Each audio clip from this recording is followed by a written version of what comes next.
Biology का लगभग मैं करवा चुका हूं। अब करवा रहा हूं मात्रक, मापन और त्रुटि, जिसमें फिजिक्स है, भौतिक विज्ञान है, जिसमें पहला टॉपिक है ये भौतिक राशि, जिसमें मात्रक, मापन और त्रुटि पढ़ेंगे। और ऐसे ही चलेगा कि एक टॉपिक फिजिक्स का आएगा, एक टॉपिक फिर केमिस्ट्री का आएगा, और सुबह शाम करने की कोशिश करूंगा। जैसा मुझे समय मिलेगा मैं अपलोड कर दूंगा, आप अवश्य पढ़ लीजिएगा, बहुत इंपॉर्टेंट कंटेंट है। चलिए तो शुरू करते हैं। मात्रक, मापन और दूरी की बात कर रहे हैं, जिसमें भौतिक राशि क्या है, आगे ये सवाल सबसे ज्यादा पूछता है। इसमें वन शॉट विथ एमसीक्यू रहेगा, without answer, with out answer, याद रखिएगा। तो चलिए, भौतिक राशि क्या है? तो जिन संख्या के रूप में प्रकट किया जा सके उसे हम राशि कहते हैं। एकदम बात है, जिस संख्या के रूप में प्रकट किया जा सके उसे राशि कहते हैं, क्वांटिटी कहते हैं। भौतिक के नियमों को जिन राशियों के पदों में व्यक्त किया जाता है उन्हें भौतिक राशि कहा जाता है, फिजिकल क्वांटिटी कहा जाता है। तो याद रखेंगे, भौतिक के नियमों को जिन राशियों के पद या पदों में व्यक्त किया जाता है उन्हें भौतिक राशियां कहते हैं। उदाहरण के लिए बात करें, लंबाई, ताप, द्रव्यमान, समय, दाब, बल, वेग, चाल, दूरी, विद्युत धारा, संवेग, घनत्व आदि आते हैं। तो आपसे पूछेगा कि अच्छा जी, भौतिक राशि में क्या क्या आते हैं? तो लंबाई आते हैं, ताप आते हैं, द्रव्यमान आएंगे, समय आएगा, दाब आएगा, बल आएगा, वेग आएगा, चाल भी आएंगे, दूरी भी आएंगे, यहाँ तक विद्युत धारा भी होंगे भौतिक राशि में, संवेग, घनत्व सब आते हैं भौतिक राशि में। यही सबको धीरे धीरे पार्ट बाय पार्ट हम पढ़ेंगे भी। अब चलते हैं भौतिक राशि के प्रकार पढ़ते हैं। आगे भौतिक राशि के प्रकार पढ़ेंगे, उदाहरण तो पढ़ लिए, भौतिक राशि के प्रकार पढ़ेंगे। तो पहला है मूल राशियां।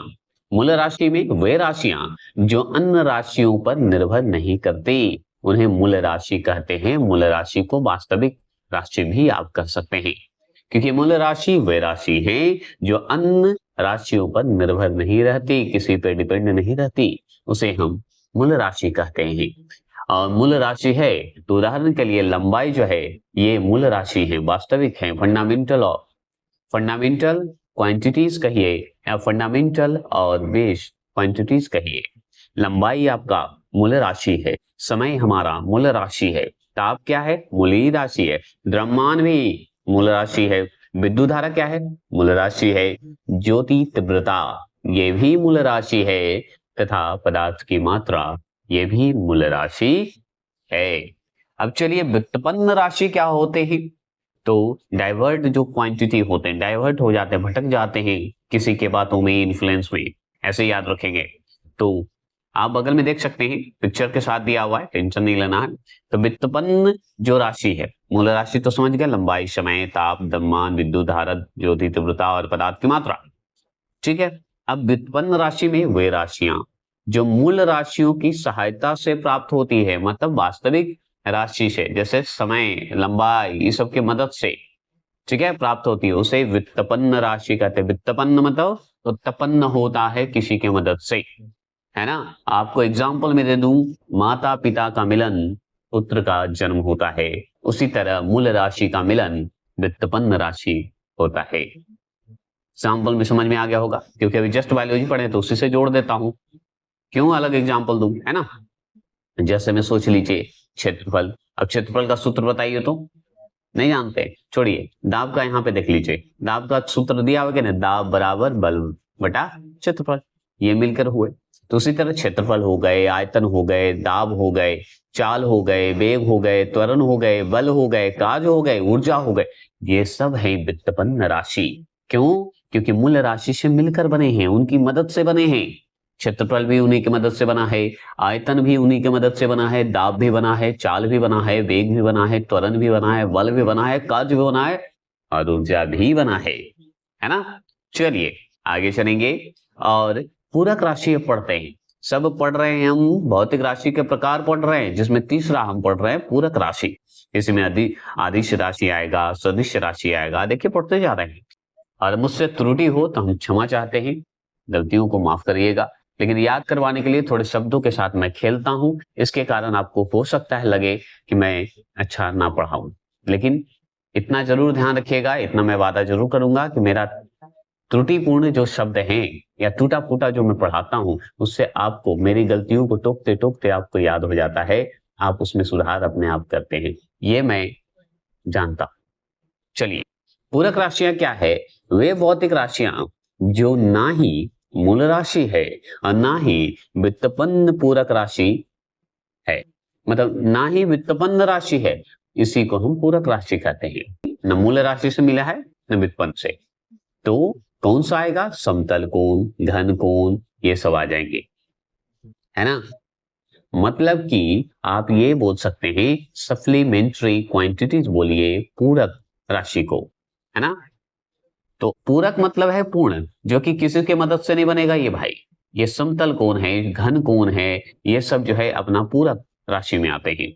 चलिए आगे चलेंगे, अदिश राशि की बात करेंगे। तो अदिश राशि क्या है कि वे राशि या वे राशियां जिनके व्यक्त करने के लिए, सुनिए फिर से, वे राशियां या वे भौतिक राशियां जिन्हें व्यक्त करने के लिए केवल परिणाम की आवश्यकता होती है। समझ गए? मैग्नीट्यूड जिसे बोलते हैं, परिणाम की आवश्यकता होती है, दिशा की आवश्यकता नहीं होती है, डायरेक्शन की आवश्यकता नहीं होती है, उसे ही अदिश राशि कहते हैं। मतलब कि सुन लीजिए, क्वांटिटी तो स्केलर मतलब होता है डरा हुआ, डर गया है बेचारा। और वेक्टर, वेक्टर ऐसे याद रखिए, वेक्टर माने विजय, है ना। तो स्केयर्ड माने डर, डर किसका है? अदिश का, क्योंकि स्केलर है, एस माने याद रखिएगा। अब वेक्टर माने जीत, जीत किसका होगा? सदिश का, जो कि परिणाम भी जानता है और दिशा भी जानता है। तो जिसे दिशा और परिणाम पता होना, जीवन में लक्ष्य में कभी फेल नहीं होता, इसलिए वो सदिश राशि में आएगा। और अदिश राशि वाले कौन होंगे? सिर्फ परिणाम जानते हैं, लेकिन जीतेंगे कैसे? जैसे कि एग्जाम्पल में ले लीजिए एक महाभारत का अभिमन्यु को ले लीजिए। अभिमन्यु जो है वो अदिश में आता है। क्यों आएगा अभिमन्यु अदिश में भाई? क्योंकि वो दिशा जानता ही नहीं था, सिर्फ परिणाम जानता था कि मुझे जाना है, युद्ध लड़ना है, लेकिन वो 7 चक्र जो होते थे वो तोड़ना नहीं जानता था। अपने परिणाम में तो चला गया, लेकिन दिशा क्या होगा, किस दिशा से निकलूंगा तोड़कर, ये नहीं जानता था। और सदिश राशि में अगर रहता तो अभिमन्यु जीत जाता। क्यों? क्योंकि इसमें परिणाम भी था और दिशा भी था। अब अपने अर्जुन पिता का मदद ले लेता तो आज वो विक्टर होता, सदिश होता। ये एग्जाम्पल में समझाने के लिए ले रहा हूं, ठीक है। तो अदिश राशि में कौन कौन आएंगे भाई? जिसमें परिणाम की बात होगी तो दूरी आ जाएगा, चाल आ जाएगा, द्रव्यमान आ जाएगा, आयतन आ जाएगा, घनत्व आ जाएगा। क्योंकि इसमें दूरी है, चाल भी है, द्रव्यमान भी है, आयतन है, लेकिन इसमें दिशा दिख ही नहीं रहा है, परिणाम दिख रहा है सब में। परिणाम पता है कि दूरी है भाई, चाल भी पता है हमको, परिणाम है ना, आयतन भी पता है कि वहां पे है ना। ताप की बात करेंगे, ताप हो गया। विद्युत धारा की बात करेंगे, समय की बात करेंगे, ऊर्जा, शक्ति, दाब, आवृत्ति, आवेग, मतलब आवेश, उष्मा, विभव, विशिष्ट उष्मा, ये सब जो हैं अदिश राशि में आएंगे। क्योंकि न समय का आपका दिशा पता है, न ऊर्जा का, समय बीत रहा है लेकिन दिशा तो पता ही नहीं है। इसमें परिणाम है पता कि समय बीतेगा, बूढ़ा होंगे, फिर मर जाएंगे, है ना, ये पता है, लेकिन दिशा नहीं पता है। तो ये हो गया अदिश राशि। बोलिएगा मत, तो फिर से सुनिए, धीरे धीरे सुनिए। अदिश राशि में दूरी आएगा, चाल आएगा, द्रव्यमान आ जाएगा, आयतन आ जाएगा, कार्य आ जाएगा, घनत्व भी आएंगे, ताप भी आएंगे, विद्युत धारा भी होगा, समय, ऊर्जा, शक्ति, दाब, आवृत्ति, आवेश या आवेग, आवेश बोलिएगा, उष्मा, विभव, विशिष्ट उष्मा, ये सब आते हैं अदिश राशि में। इतना बार मैंने बोला, सुनाई दिया होगा, याद हो गया। ऐसे हम लोग जानते हैं सदिश में वह वाला शब्द लग गया तो सदिश में आ जाते हैं, अब वह शब्द नहीं आया तो अदिश में आ जाए, लेकिन हो सकता है कभी कभी कंफ्यूज कर देता है, इसलिए ज्यादातर याद रखिए। सुनिए सिर्फ, मैं इतना बार बोलूंगा कि याद हो जाएगा आपको। सदिश राशि की बात करें, अब विक्टर की बात है। विक्टर तो आप तभी होइएगा जब परिणाम और दिशा दोनों पता हो। अब लक्ष्य को तब पाइएगा जब पता है कि रेलवे के एग्जाम हमको देना है और रेलवे के लिए कौन सा सब्जेक्ट इंपॉर्टेंट है, तभी तो पाइएगा। तो परिणाम भी पता है कि रेलवे है और जीतना कैसे है, क्रैक कैसे करना है, ये भी हमें डायरेक्शन पता है, कौन सा सब्जेक्ट आएगा, तो ये है हमारा सदिश राशि। वे राशियां जिनके व्यक्त करने के लिए परिणाम के साथ साथ दिशा भी आवश्यकता होती है, उसे ही सदिश राशि कहते हैं या कहलाती है। जैसे भी विस्थापन कर देंगे भाई, हम यहाँ पे विस्थापन कर दिए, मैदान मतलब परिणाम भी है और दिशा भी है, स्थापना भी तो कर दिए। बेग में भी दिशा और परिणाम दोनों हैं। त्वरण की बात करेंगे, बल की बात करेंगे, देखिए यही अंतर है बल और कार्य। बल में भी फोर्स लगते हैं, फोर्स मतलब बल होता है, और कार्य भी चला गया तो कार्य, जैसे ही कार्य लिखा गया वो चला गया अदिश में, नहीं बल लिखा गया तो आ गया सदिश में। संवेग देखिए, संवेग यहाँ पे आ गया, संवेग आवेग, और आवेश जैसे ही लिखाया वो चला गया अदिश में, तो आवेग। भार भी आता है, हमारा वेट आता है, वेट में पता है ना कि कितना वजन है, हमको परिणाम भी पता चलता है।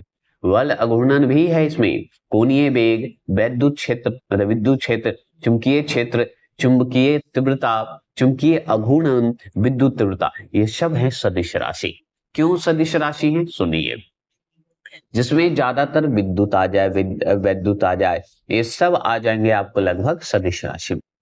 बस एक को छोड़कर, विद्युत धारा को छोड़कर, विद्युत तीव्रता आपका सदिश में आ जाएगा, चुंबकीय अघूर्णन आ जाएगा, वैद्युत क्षेत्र ये अदिश राशि में आ जाएगा, मतलब सदिश में आ जाएगा।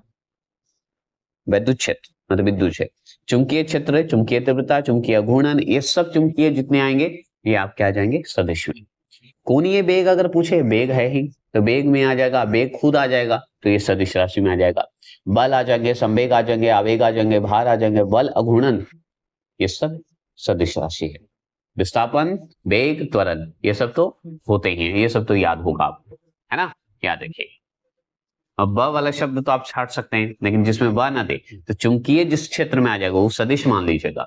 हाँ, विद्युत धारा का थोड़ा लफड़ा है, विद्युत धारा को अदिश में डालिएगा, लेकिन विद्युत क्षेत्र को डालना होगा सदिश में। विद्युत तीव्रता को किस में डालिएगा, सदिश में। याद रखिए, ये थोड़ा सा कंफ्यूज करता है, यही सब देता है। महत्वपूर्ण बात, भौतिक राशि को समझने से विज्ञान और तकनीक की समझ मजबूत होती है, ये बात ध्यान रखिएगा। आगे चलेंगे, मापन मतलब मात्रक, मापन और त्रुटि की बात करेंगे। मात्रक की बात करते हैं तो मात्रा, हम चल रहे हैं, मात्रा, मात्रक बोलिए, यूनिट बोलिए, एक संदर्भ मात्रक है। देखिए मात्रक यहाँ पे लिख दिया है तो यहाँ पे मापन लिख दीजिए, मापन से कंपेयर करेंगे मापन तो अच्छा लगेगा। तो एक संदर्भ मानक या मापन या मानक बोल दीजिए, दोनों बोल सकते हैं, मानक, ठीक है, मानक।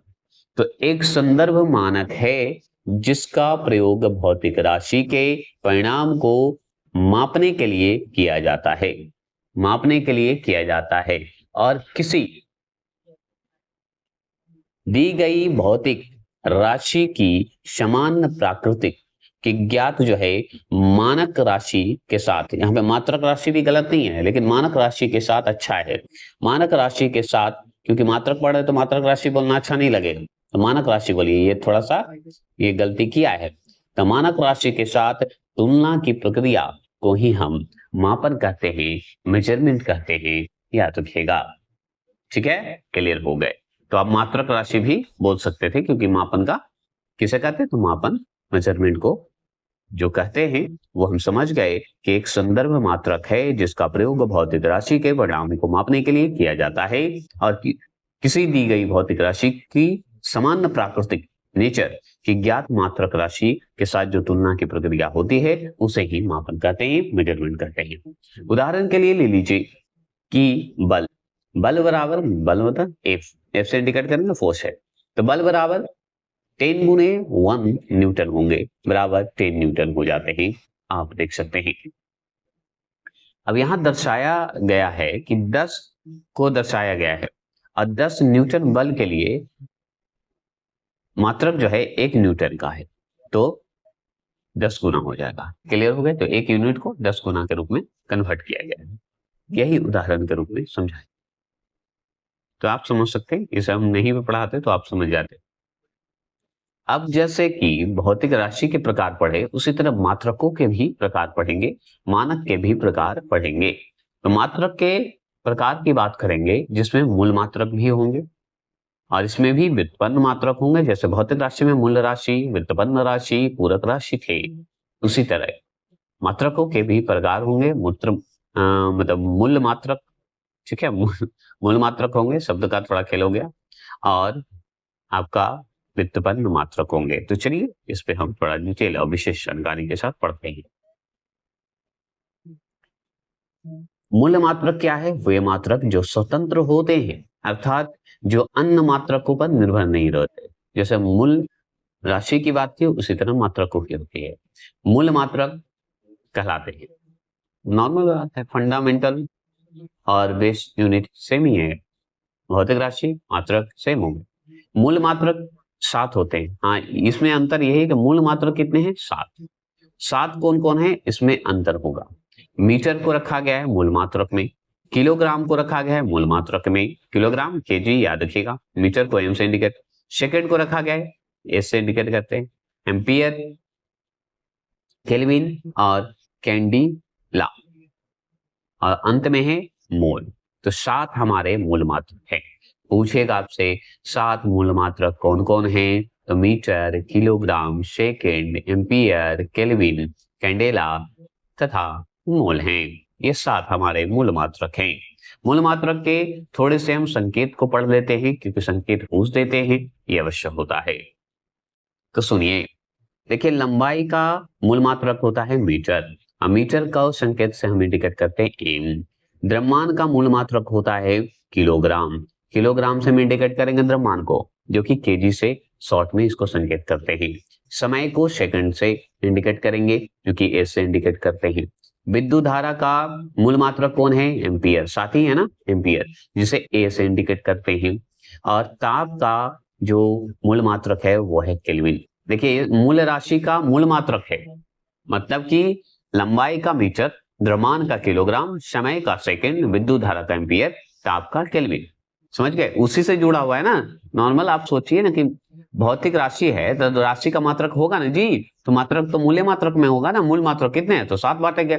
तो मीटर का कितना होगा? लंबाई का मीटर, द्रव्यमान का किलोग्राम, इसी से जुड़ा है ना। मूल्य निकालिएगा, राशि निकालिएगा, तो मात्रक के बिना थोड़ी होगा, है ना। अब ज्योति तीव्रता की बात करें, ज्योति तीव्रता को कैंडेला के नाम से जानते हैं, कैंडिला मूल मात्रक है, और इसे सीडी के नाम से जानते हैं। केल्विन को कैसे तो हम जानते हैं। पदार्थ की मात्रा हमारा जो है मूल राशि, मूल राशि भी जितना मूल मात्रक है उतना ही मूल राशि भी है, आप गिन लीजिएगा, ठीक है। आप देखिए पदार्थ की मात्रा की बात करते हैं, तो पदार्थ की मात्रा क्या है? मोल। हम मोल को एमओएल बोलते हैं, मोल से इंडिकेट करते हैं, बस इतना ही ध्यान। अब वेग बराबर क्या होता है? दूरी बटा समय होता है, आप पढ़े होंगे, एम बटा एच होते हैं। और त्वरण के बराबर क्या होते हैं? तो वेग बटा समय, एम बटा एच टू एस स्क्वायर होते हैं। फोर्स का तो आप जानते हैं, द्रव्यमान गुणे त्वरण होते हैं, आप ऐसे निकाल सकते हैं। चलिए ये तो बातें अलग है, हम पढ़ेंगे। ये व्युत्पन्न में रखा गया है, उसमें नहीं रखा गया है, टेंशन मत लीजिए। व्युत्पन्न मात्रक की बात करेंगे। देखिए व्युत्पन्न राशि पढ़ चुके हैं, व्युत्पन्न राशि है तो इसका मात्रक भी तो होगा, अवश्य होगा। तो व्युत्पन्न मात्रक वे मात्रक जो मूल मात्रकों की सहायता से प्राप्त किए जाते हैं, व्युत्पन्न मात्रक ही होंगे। जैसे मूल राशि से जुड़कर व्युत्पन्न राशि बने, उसी तरह मूल मात्रक से जुड़कर मूल से जुड़कर सहायता से ये व्युत्पन्न मात्रक बनेंगे, है ना। तो ये कहलाते हैं, जैसे वेग हो गए, त्वरण हो गए, बल हो गए, ये सब आदि एग्जाम्पल जो है व्युत्पन्न मात्रक में रखे गए हैं। ठीक है, अब चलिए थोड़ा सा जानते हैं। जैसे ये सूत्र आप देख सकते हैं। चलिए आगे बात करते हैं। पीडीएफ पे कोई कॉपीराइट नहीं दिया जाएगा, आप यूज कर सकते हैं, हम बहुत बेहतरीन है, अच्छा भी है। चलिए पूरक मात्रक की बात करेंगे, सप्लीमेंट्री यूनिट की बात करेंगे, नलिन अकादमी शिक्षा मंत्र पे करेंगे और पूरक की बात कर रहे हैं। पूरक क्या है सुनिए। पूरक मात्रक कब पढ़ेंगे? जो कि तीसरा आएगा। पूरक मात्रक वे मात्रक जिनका उपयोग कहिए या प्रयोग कहिए, जिनका उपयोग पूरक राशियों को व्यक्त करने के लिए किया जाता है या व्यक्त करने में किया जाता है, पूरक मात्रक कहलाते हैं, मतलब सप्लीमेंट्री यूनिट कहलाते हैं। पूरक मात्रक ना ही मूल मात्रक है, याद रखिएगा, और ना ही व्युत्पन्न मात्रक है। जैसे कि समतल कोण, घन कोण के मात्रक जो है पूरक मात्रक है। उदाहरण में समतल कोण का रेडियन होते हैं, ठीक है, मात्रक का मूल मात्रक है। देख लीजिए, समतल कोण का पूरक राशि है तो पूरक मात्रक क्या होगा, रेडियन हो जाएगा। RAD से संकेत इसको देंगे। और घन कोण का अगर पूछे, घन कोण क्या है, पूरक राशि है, तो घन कोण का पूरक मात्रक क्या होगा, स्टेरेडियन कहलाएगा। स्टेरेडियन कहिए, स्टे अलग कर दीजिए और रेडियन अलग कर दीजिए, SR कहते हैं, स्टेरेडियन बोल दीजिए, स्टेरेडियन ऐसे बोलते हैं।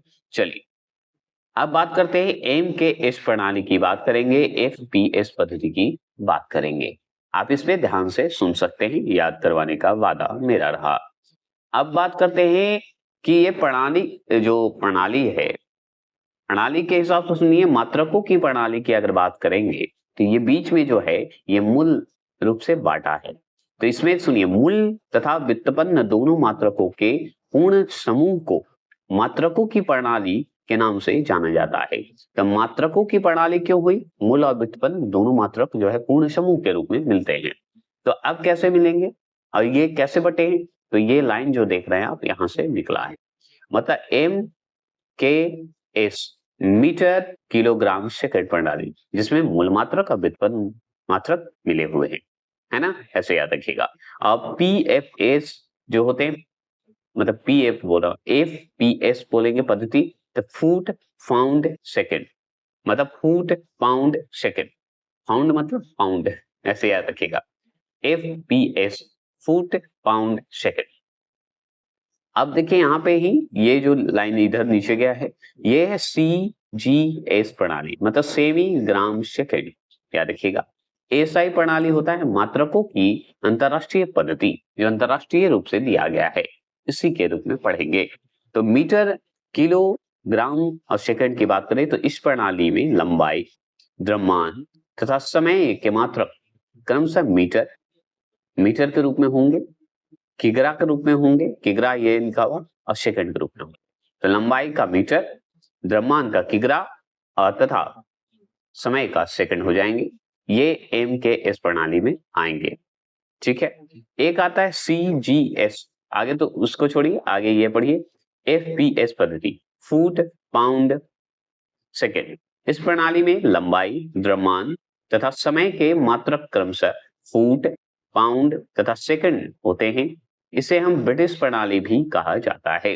इसे हम क्या कहते हैं, ब्रिटिश प्रणाली कहते हैं। क्लियर हो गए, और सुनिए बात करते हैं। बात यहां है CGS प्रणाली, सेमी ग्राम सेकंड। इस प्रणाली में लंबाई, द्रव्यमान तथा समय के मात्रक क्रमशः सेमी ग्राम तथा सेकंड है, याद रखिएगा। इसे हम क्या बोलते हैं, इसे हम गॉसियन बोलते हैं, गॉसियन पद्धति से भी जाना जाता है, किसे, CGS को। अब देखिए यहां पे क्या है CGS में, कि MKS तथा CGS प्रणालियों को मीट्रिक कहा गया, मीट्रिक तथा डेसिमल पद्धति कहते हैं। तो मीट्रिक पद्धति कहते हैं, क्या कहते हैं, मीट्रिक, मीट्रिक पद्धति या डेसिमल पद्धति कहते हैं, ठीक है, डेसिमल पद्धति कहेंगे ये दोनों। चलिए आगे चलते हैं। अब देखिए यहाँ पे FPS पद्धति पढ़े, उसी के चलिए SI प्रणाली की बात करते हैं, मात्रकों की अंतरराष्ट्रीय पद्धति। 1960 में माप तोल की अंतरराष्ट्रीय समिति ने मात्रकों की एक पद्धति निश्चित, है ना, मतलब 1960 में माप तौल की एक अंतरराष्ट्रीय समिति में मात्रकों की एक पद्धति निश्चित की, जिसे मात्रकों की अंतरराष्ट्रीय पद्धति कहते हैं। तो मात्रकों की क्या कहेंगे, अंतरराष्ट्रीय पद्धति कहेंगे। अब बात करते हैं कि ठीक है, फिर कहते तो हैं तथा या और संक्षेप में इसे SI मात्रक से प्रदर्शित करते हैं। तो एसआई मात्रक को एसआई के रूप में हम जानते हैं, इसलिए एसआई कहते हैं। समझ गए? अब एसआई अगर बोला जाए तो मात्रक को ही बोला जाता है। ये अंतरराष्ट्रीय पद्धति के हिसाब से हुआ है। नहीं बोलते मात्रक बोलो, नहीं तो एसआई मात्रक बताओ जी, है ना, बोलते हैं ना। तो मात्रक से ही प्रदर्शित करते हैं, तो एसआई को ही मात्रक को प्रदर्शित करते हैं, तो हम याद करने के लिए एसआई मात्रक बोल देते हैं। यह प्रणाली जो है एमकेएस पद्धति को जो है संशोधित रूप से है, मतलब उसी से संशोधित है। सही बात है। अब समय का एसआई मात्रक बताइए, द्रव्यमान का एसआई मात्रक बताइए, इस तरह का ही है ना।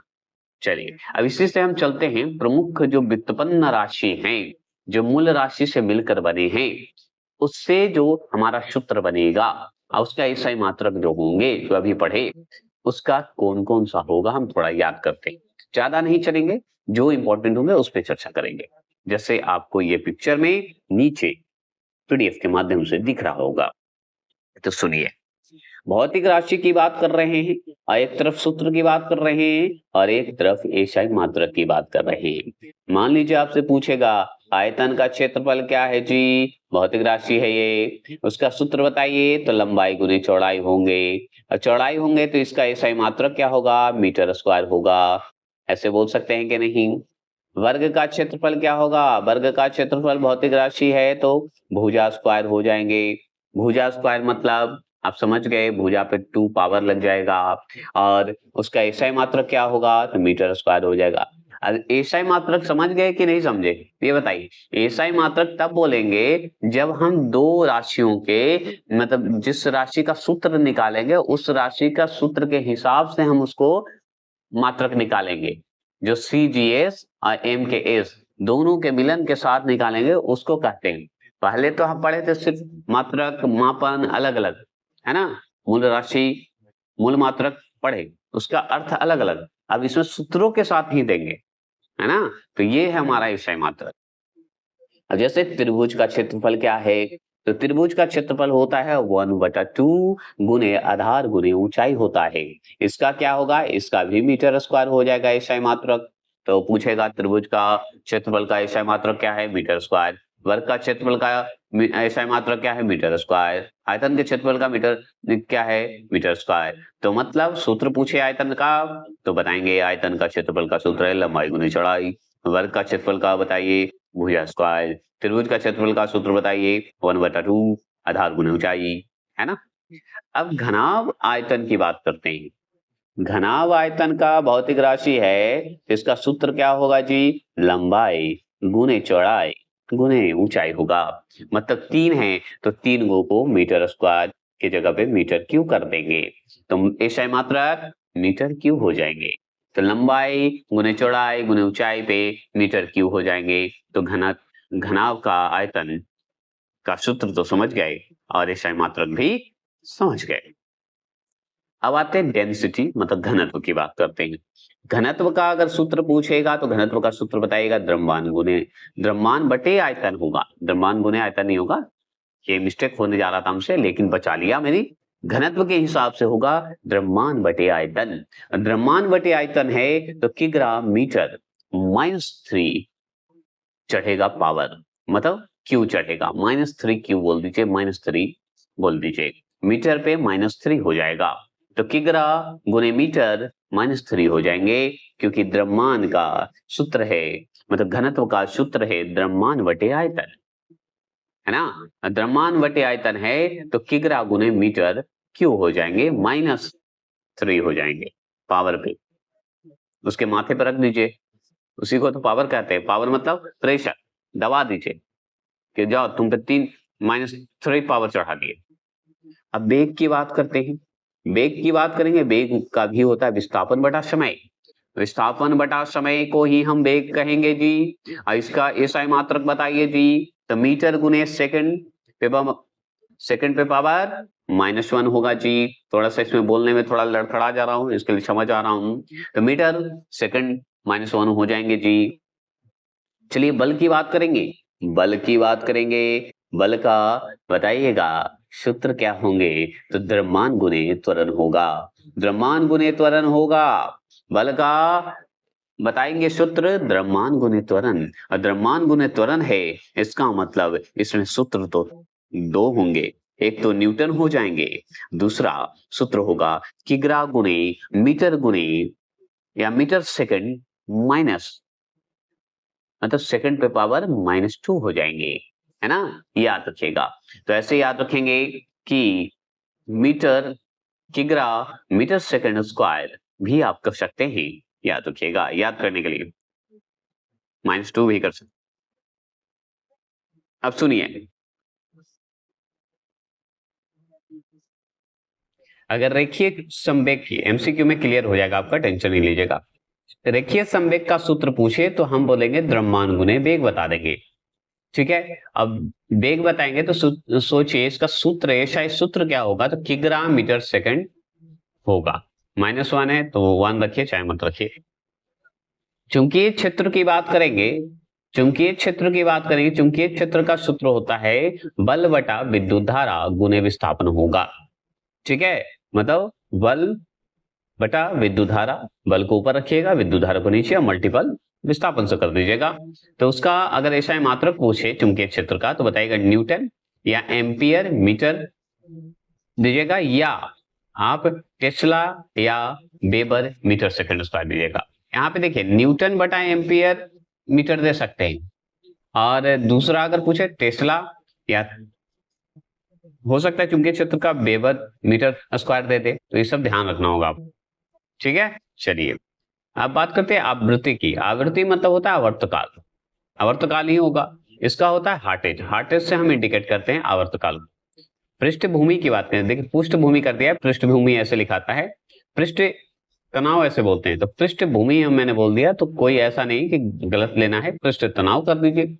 तनाव लीजिएगा तो बल बटा लंबाई हो जाएगा। अब पता है आपको, साइंस पढ़िए या कुछ भी पढ़िए, आपका हमारे शरीर से ही संबंधित, आप चाहें तो कुछ भी जोड़कर पढ़ सकते हैं। पढ़ने का अपना अपना है, अगर क्वेश्चन को आप अपना समझिएगा तभी आपको क्वेश्चन भी अपना समझता है, ये बात सत्य है। आप सोचिए कि जब हम अगर किसी मूर्ति को, किसी प्रतिमा को जब हम भगवान मानते हैं तो कहीं ना कहीं भगवान उसमें दिखते हैं, ये महसूस होता है। उसी तरह हम क्वेश्चन को अगर अपना महसूस नहीं करेंगे तो क्वेश्चन हमें कैसे फील कराएगा कि मैं तुम्हारे साथ, तो उसी तरह फील कीजिए। जैसे पृष्ठ तनाव की बात करें तो बल बटा लंबाई है, अब बल बटा लंबाई है तो न्यूटन मीटर होगा, न्यूटन बटा मीटर हो जाएगा, ऐसे कर सकते हैं आप। अगर मान लीजिए त्वरण की बात करेंगे, त्वरण का अगर पूछा जाए तो वेग परिवर्तन बटा समय कर दीजिएगा, वेग माइनस परिवर्तन कर दीजिएगा बटा समय कर दीजिएगा, यही होगा त्वरण का सूत्र। और एसआई मात्रक मीटर सेकंड स्क्वायर कर दीजिएगा।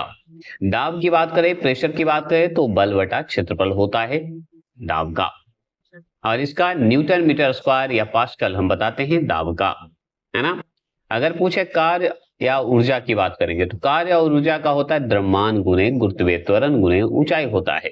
तो देखिए कार्य हो या ऊर्जा हो, तो किसी भी कार्य की बात करेंगे या ऊर्जा की बात करेंगे तो द्रव्यमान गुणे त्वरण, गुरुत्वीय त्वरण बोलिएगा, गुणे ऊंचाई बोलिएगा। उसका एसआई मात्रक पूछा जाए तो न्यूटन मीटर या जूल होगा, न्यूटन मीटर होगा या जूल हो जाएगा, कार्य या ऊर्जा का। शक्ति की बात करें तो शक्ति जो है कार्य बटा समय होता है शक्ति का, और इसका एसआई मात्रक जूल सेकंड होते हैं, -1 कर दीजिएगा पावर में, या आप शक्ति का वाट लगाइएगा, याद रखिएगा वाट याद रखिएगा, वाट होता है एसआई मात्रक। आवेग का एसआई मात्रक होता है, उससे पहले सूत्र जान लीजिए, आवेग का बल गुने समय होगा, और समय होगा तो न्यूटन सेकंड हो जाएगा, जिसका सूत्र है न्यूटन सेकंड हो जाएगा आवेग का एसआई मात्रक।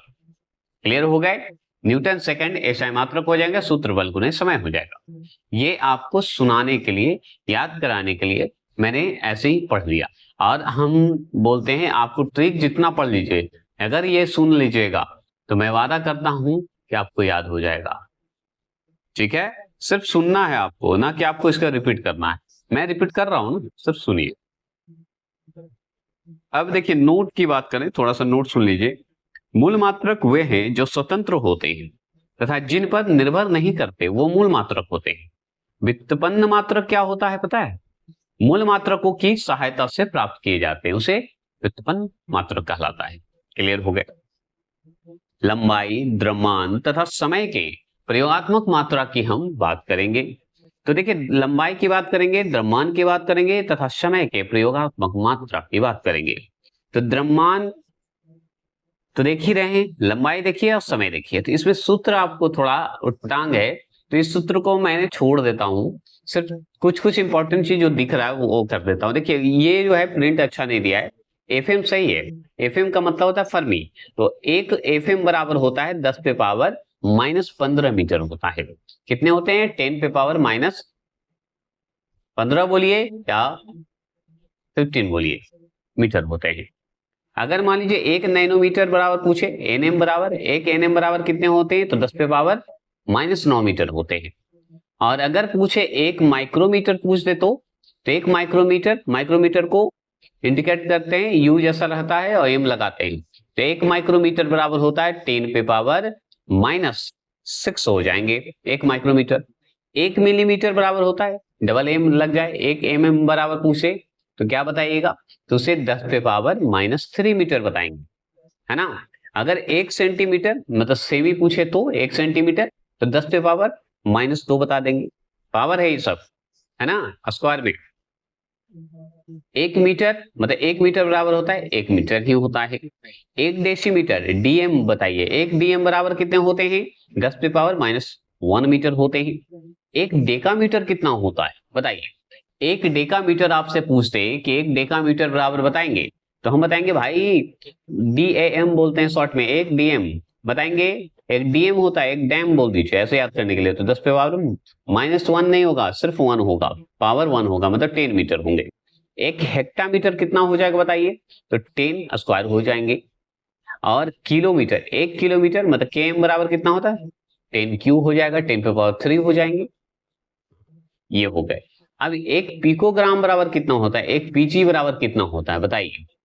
1 पिकोग्राम बराबर कितने होंगे बताइए? तो ये होता है 10 पे पावर -12 होते हैं। आप पिको सेकंड भी बोल सकते हैं, पिकोग्राम यहाँ पे कर दिया तो ऐसा नहीं समझना कि वही होगा, पिको सेकंड बोलिएगा। समय क्या है? ये समय चक्र के हिसाब से ये है, ठीक है। ये देखिए, ये सब पे ध्यान मत दीजिएगा, ये जहां तहां से दे दिया है तो इसको हटा दीजिए, मतलब सब इसमें मिक्स है, याद रखिएगा। तो 1 पिको, पीजी बराबर कितना हो जाएगा? तो 10 पे पावर -12 हो जाएंगे, याद रखिए, ग्राम हो जाएगा। ग्राम में बता देता है, ग्राम है तो ग्राम हो जाएगा, अगर यही पिको सेकंड हो जाएगा तो सेकंड हो जाएगा, ठीक है, ये ध्यान रखिएगा। अगर 1 नैनोग्राम दे दिया, ठीक है, 1 नैनोग्राम दे दिया तो ग्राम है तो ग्राम में ही निकालिए, माइनस मतलब 10 पे पावर -9 ग्राम कर दीजिएगा। 1 माइक्रोग्राम आ गया तो माइक्रोग्राम में तो 10 पे पावर 6 जो है 6 ग्राम हो जाएगा। यहाँ पे सेकंड आ जाएगा तो सेकंड, देखिए 1 पिको सेकंड आ जाएगा समय में तो -10 पे पावर 12 सेकंड हो जाएंगे, मतलब सेम रहेगा ये वाला नंबर, लेकिन यहाँ पे ग्राम की जगह पे सेकंड हो जाएगा। जैसे 1 नैनो सेकंड आ जाए, मान लीजिए नैनो सेकंड देख रहे हैं तो 10 पे पावर -9 ही होगा, लेकिन सेकंड में हो जाएगा। 1 मिलीग्राम अगर आ जाए तो 10 पे पावर -3 ग्राम ही होगा, ठीक है, लेकिन यहाँ पे माइक्रो सेकंड कर दे तो 10 पे पावर -6 आ जाएगा। यहाँ पे थोड़ा सा परिवर्तन आपको आएगा। मान लीजिए मिलीग्राम है तो मिली सेकंड है तो 10 पे पावर -6 आ जाएगा।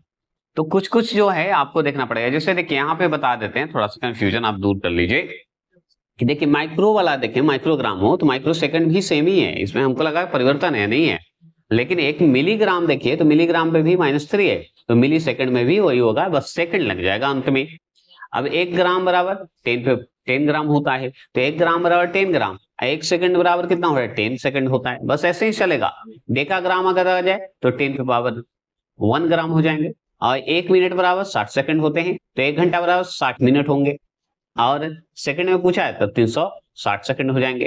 तो 1 मिनट बराबर 60 सेकंड और 1 घंटा बराबर 60 मिनट, समझ रहे हैं? सुनिए, 1 मिनट करिएगा तो आपको 60 सेकंड हो जाएगा, और जैसे ही 1 घंटा आ जाए ना तो ये 60 सेकंड की जगह पे 60 मिनट हो जाएगा, क्योंकि घंटा में पूछ दिया भाई। और यही घंटा को, 1 घंटा को अगर सेकंड में निकालना है तो वो 3600 सेकंड हो जाएगा, ये ध्यान रखिएगा। 6 मतलब 60 गुने 60 कर दीजिए, 60 आ जाएगा, क्योंकि 1 मिनट में 60 सेकंड होता है, और जब 1 घंटा में हमारा 60 मिनट हुआ तो 60 मिनट से निकालिएगा 60 मिनट, 60 मिनट गुना करिएगा तभी तो सेकंड में निकलेगा, तो 1 घंटा का सेकंड निकलेगा ना जी। चलिए आगे चलेंगे और देखिए यहाँ पे देखिए हेक्टाग्राम है, डेकाग्राम, हेक्टाग्राम। हेक्टाग्राम में 2 होते हैं, स्क्वायर कर, ये सब थोड़ा सा आपको याद करना पड़ेगा। अब 1 किलोग्राम केजी बराबर 10 3 हो जाएंगे। डेका मतलब 1, हेक्टा मतलब 2, किलो मतलब 3, ऐसे याद कर लीजिए। 1 टन बराबर होता है कितना क्विंटल, कितना क्विंटल होगा तो 1.459 क्विंटल होंगे 1 टन बराबर। तो 1 क्विंटल बराबर कितने हो जाएंगे, तो 1 क्विंटल बराबर हो जाएंगे 2.853 हो जाएंगे, गुने 10 पे पावर स्क्वायर कहिए, 10 पे पावर 2 कह दीजिए, या 10 स्क्वायर किग्रा हो जाएंगे 1 क्विंटल बराबर। समझ गए, क्लियर हो गए। और सुन लीजिए थोड़ा सा कि 1 घंटा हो गया, 1 दिन बराबर कितने होते, 24 घंटे। 24 घंटे अगर हो गए तो मिनट कितने होंगे, तो मिनट हमारा 44 मिनट हो जाएंगे, मतलब 144 मतलब 1440 मिनट हो जाएंगे। ठीक है, 1440 मिनट भी बोल सकते हैं या 1440 मिनट भी बोल सकते हैं। एक दिन का होगा ही, एक दिन का सोच के देखिए कि एक दिन में 24 घंटे, तो 24 घंटे के हिसाब से सोच लीजिए, 60 को मल्टीपल कीजिए, कितने आएंगे, 100 हो जाएगा ना। 24 घंटे और 1 घंटे में 60 मिनट, तो 60 से गुना कर दीजिएगा तो कितना आएगा, 1440 आ जाएंगे जी। 6 चक 24 आ गए और 6 से भागा दीजिए, है ना। सेकंड है हमारा, 60 तो लगा हुआ है तो 0 आ जाएंगे। तो याद रखिए, अभी यही मिनट को कर दीजिए किसमें, सेकंड में, तो फिर से 60 से गुना कर दीजिए। तो 60 से गुना जब करिएगा 144 में तो आ जाएंगे आपके 86400 सेकंड आ जाएंगे, यही है ना। अब एक सप्ताह में कितने दिन होते हैं, 7 दिन होते हैं। तो एक पखवाड़ा है, पखवाड़ा क्या होता है नहीं पता, लेकिन एक पखवाड़ा बराबर 15 दिन। एक पखवाड़ा बराबर, इसका थोड़ा सा हम अच्छा आगे बता देते हैं। पखवाड़ा हो गए, तो एक माह बराबर, माह मतलब महीना, तो एक महीना कितना दिन का होता है, 30 या 31 दिन का होता है। मतलब पखवाड़ा मतलब कि हाफ, मतलब एक महीने के आधा को हम कहते हैं पखवाड़ा, 15 दिन को, है ना, इसलिए 15 दिन बोला गया, ये हुआ पखवाड़ा। ठीक है, एक वर्ष बराबर 365 दिन का, नहीं तो लिपि अगर ईयर आ गया तो 366 दिन का हो जाता है। एक दशक बराबर 10 वर्ष, एक शताब्दी मतलब 100 वर्ष, शताब्दी 100, दशक 10, और शस्त्र, शस्त्र कहने का मतलब सहस्त्र, शस्त्र तब शस्त्रवादी कह दीजिए, तो ये हो गया 1000, 1000 बाद, मतलब शस्त्र के हिसाब से, मतलब शास्त्र के हिसाब से 1000 वर्ष, मतलब युग बदल जाएगा। और युग बदलेगा तो समझिए किसी न किसी रूप में चमत्कारी प्रकाश का अवतरण होना आवश्यक हो जाता है। आप देखे होंगे 1 वर्ष में ही अवतरित होते हैं, याद रखेंगे, ये वास्तविक सत्य है, आप सोच के देख लीजिएगा। आगे चलेंगे, इसे ठुकराया नहीं जा सकता, और ना ये साइंटिफिक भी प्रूफ आपको देखा जा रहा है और मिल रहा है। अब देखिए, 1 डेकामीटर होता है 10 पे पावर 1, 1 हेक्टामीटर होता है 10 स्क्वायर, 1 किलोमीटर होता है 10 3 क्यूमीटर, और 1 आंगस्ट्रिंग मतलब 1 आंगस्ट्रॉन्ग जो होता है, ए से इंडिकेट करते हैं, ऊपर डिग्री दे देते हैं, तो 9.66 गुने 10 पे पावर -11 मीटर होते हैं, मतलब 9.66 गुने 10 पे पावर -11 मीटर एक एंगस्ट्रॉम का होता है। एक फर्मी मीटर का क्या होगा भाई, तो एक फर्मी मीटर बोल दीजिए 10 पे पावर -15 होता है, मतलब -15 मीटर। एक प्रकाश वर्ष कितने होते हैं, 9.46 गुने 10 पे पावर 15 मीटर होते हैं। एक खगोलीय इकाई बराबर, ए बराबर कितना होता है, 1.5 गुने 10 पे पावर 11 मीटर होते हैं। एक पार्सेक बराबर होता है 3.26 प्रकाश वर्ष, मतलब कि 3.085 गुने 10 पे पावर 16 मीटर होते हैं।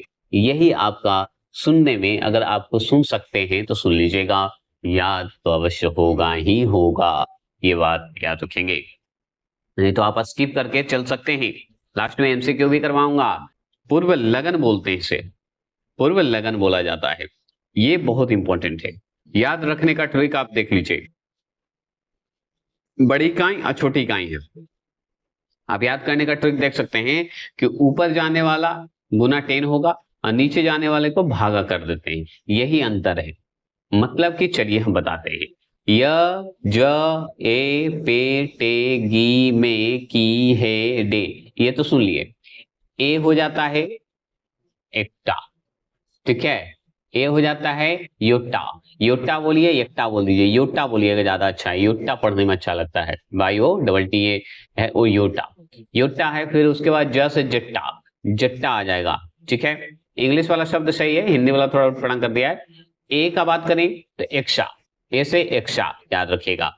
पे से पेटा, टे से टेड्डा, और गी से गिग्गा, मे से मेगा, की से कीली, हे से हेक्टे, मतलब किलो बोलिएगा की से, और डे से डेका, यही हमारा सूत्र है।